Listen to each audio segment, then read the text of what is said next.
दोस्तों आज हमारे साथ प्रेरणा जी हैं जो अभी यूपीएससी की जो इंटरव्यू चल रही है वो इंटरव्यू दे के आ रही हैं।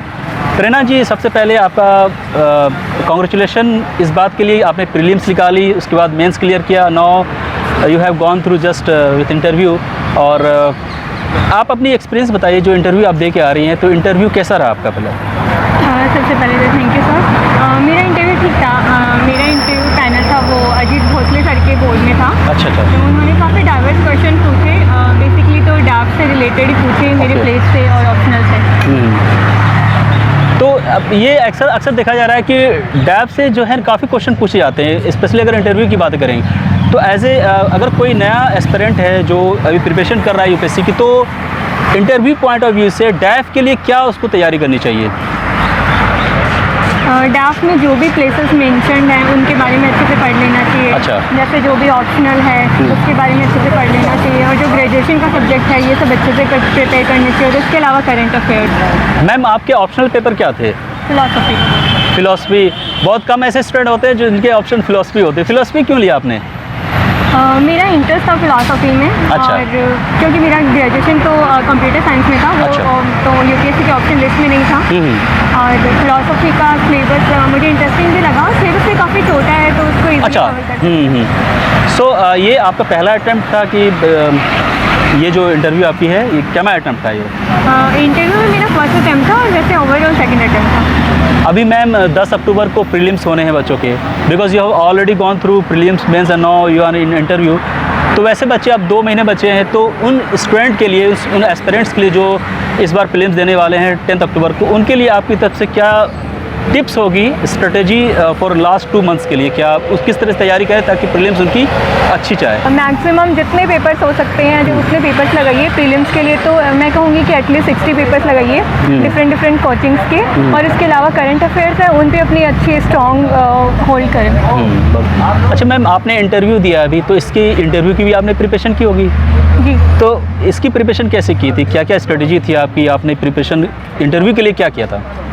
इंटरव्यू के लिए मैंने अपना डैप को अच्छे से प्रिपेयर किया, उसके बाद मॉक्स दिए जितने हो सकते हैं उतने, और फिर उनमें से जो भी मॉक्स में मेरी कमियां बताई गई मैंने उन पे काम किया और करंट अफेयर्स पढ़े बस। अक्सर ये होता है मैम कि जब इंटरव्यू होती है, प्रीलिम्स अच्छा हुआ, मेंस भी आपका अच्छा हो, लेकिन कभी कभी क्या होता है स्टूडेंट कुछ गलतियां कर देते हैं इंटरव्यू में, नर्वस हो जाते हैं पैनलिस्ट के सामने। हालांकि इंटरव्यू की जो एनवायरनमेंट होती है बहुत अच्छी होती है, लेकिन वो कुछ सवाल जानते हुए भी उनसे गलतियां हो जाती हैं। तो इस कंडीशन में एक स्टूडेंट को क्या करना चाहिए ताकि उनसे उस वक्त जब वो इंटरव्यू दे रहे हैं उनसे गलतियाँ ना हो? इंटरव्यू का एनवायरनमेंट काफ़ी अच्छा होता है, तो ऐसा कुछ नहीं है कि वो आपको बहुत प्रेशर में लेके पूछते हैं। तो काफ़ी काम रहना चाहिए, जितना काम हो सकते हो आप, और कॉन्फिडेंट रहना चाहिए।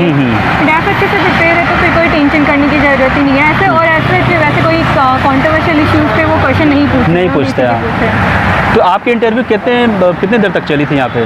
मेरा इंटरव्यू ऑलमोस्ट 30-35 मिनट चला। और इसमें किस किस तरह के सवाल पूछे गए, आप एक बार आप फिर से बता दीजिए हमारे ऑडियंस को। यस सर, जैसे मैं जिस प्लेस से बिलोंग करती हूँ वहाँ से क्वेश्चन पूछे। मैं राजस्थान से हूँ तो राजस्थान के पैलेसेस वगैरह पे, टूरिज्म पॉलिसी पे, और वुमेन एजुकेशन के बारे में। मेरे आपने एनजीओ मेंशन था तो एनजीओ की इंपॉर्टेंस के बारे में उससे पूछा। एंड देन फिलोसफी पे क्वेश्चन पूछे, और वेस्टर्न और इंडियन फिलोसफर्स को कंपेयर करा के। और मेरा बैकग्राउंड कंप्यूटर साइंस था तो मुझे कंप्यूटर से रिलेटेड क्वेश्चन। अच्छा, कंप्यूटर रिलेटेड क्वेश्चन भी पूछे गए थे। कुछ ऐसे क्वेश्चन, क्योंकि आप जब इंटरव्यू की तैयारी करती हैं या करते हैं कोई भी स्टूडेंट, तो उनकी भी एक अलग प्रिपरेशन रहती है। उनको लगता है कि इस तरह के सवाल पूछे जा सकते हैं, ये क्वेश्चंस हो सकते हैं। तो आपके माइंड में भी कुछ ऐसा होगा कि हो सकता है इंटरव्यू में इस तरह के सवाल पूछे जा सकें, लेकिन शायद ये पूछा नहीं गया हो। तो आप वैसे क्वेश्चन बताइए ताकि वैसे स्टूडेंट जो इस बार देने वाले हैं, हो सकता है उनसे वो सवाल पूछा जा सके। कुछ ऐसे सवाल जो आपको लग रहा था कि आपसे पूछा जा सकता है इंटरव्यू में, लेकिन पूछा नहीं गया, वो कैसे सवाल थे? मैं बेसिकली करंट अफेयर्स पे एक्सपेक्ट कर रही थी कि करंट अफेयर्स पे क्वेश्चन पूछे जाएंगे, बट मुझसे करंट अफेयर्स पे 1-2 क्वेश्चन पूछे मुश्किल से, बाकी करंट अफेयर्स पे बहुत ज़्यादा नहीं पूछे। अच्छा। सो वैसे क्वेश्चन जहाँ पे आप अटक गई थी, मतलब आप जवाब नहीं दे पाई थी, कुछ ऐसा क्वेश्चन आपको मिला था उस वक्त जब आप इंटरव्यू दे रही थी? यस सर, मुझसे पूछे थे कुछ फिलॉसफी के, कुछ क्वेश्चन पूछे थे जो मेरे को नहीं आए थे। अच्छा। तो मैंने उन पे पोलाइटली सॉरी सर बोल दिया था, एंड फिर वो आगे मूव ऑन कर। हाँ, मतलब ऑनेस्ट होना चाहिए। You should be very honest when you are in front of panelist, क्योंकि वो दे आर एक्सपर्ट और आप अगर झूठ बोलते हो या कुछ इधर उधर बातें करोगे तो वो समझ जाते हैं। सो मैम, आपको ओवरऑल कैसा लग रहा है? आपने इंटरव्यू दिया, आपको कैसा लग रहा है? How you are measuring your self to get UPSC ranking और वट एवर मीन्स, आपको कैसा लग रहा है? कैसे आप अपने आप को मेज़र कर रही हैं ओवरऑल? सर इंटरव्यू बहुत ही सब्जेक्टिव होता है, तो उसमें हम कुछ कह नहीं सकते अच्छा। कि इतना डिफाइन नहीं, बट देखें आगे क्या होता है। चलिए, thank you, all the best, and I hope you will get a good rank in UPSC, Thank you. And thanks for joining this interview.